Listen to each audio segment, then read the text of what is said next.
আমি যে তিনজনকে ভোট দিতে বলছি এই উপজেলা নির্বাচনে প্রত্যেককে আপনার ভোট দেবেন। সবাই আসলে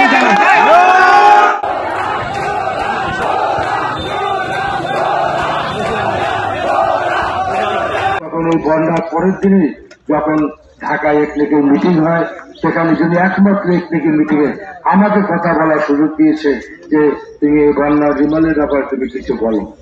যাই হোক, এবং তিনি যা অল্প সময়ের মধ্যে এসেছেন শুধু এখানে দুর্যোগ মন্ত্রণালয় সে আমন্ত্রণ। সুতরাং আপনারা আপনাদের সমস্যা আমি অবগত আছি, মাননীয় প্রধানমন্ত্রী অবগত আছে, এবং এই শুধু একটি কথা বলতে চাই, আপনাদের যত শীঘ্র সম্ভব আপনাদের কাঙ্ক্ষিত ভেরিবাদ আমি করে দেবো।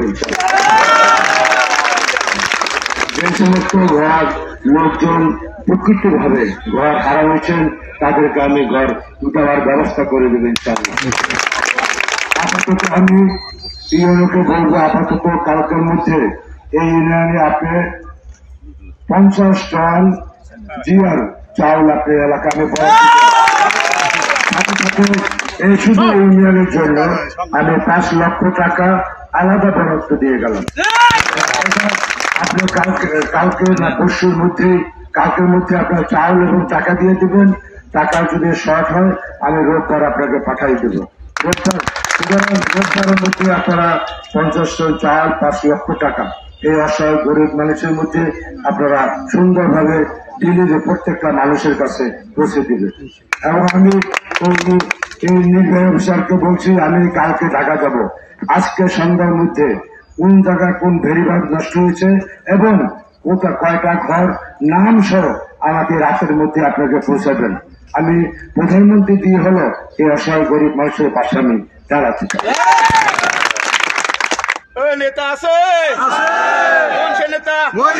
কোন সে নেতা? বঙ্গবন্ধু সবাই বলো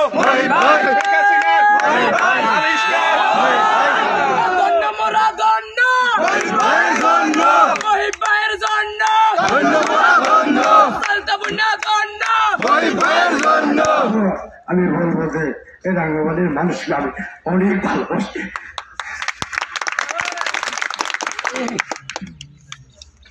আপনারা কোন চিন্তা করবেন না, মাননীয় প্রধানমন্ত্রী আপনাদের পাশে আছে, আমি পাশে আছি।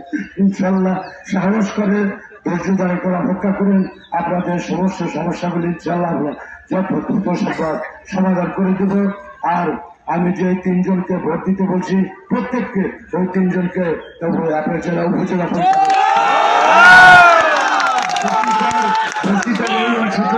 আপনার গ্রাউন্ড করবেন, কেটে দেবেন।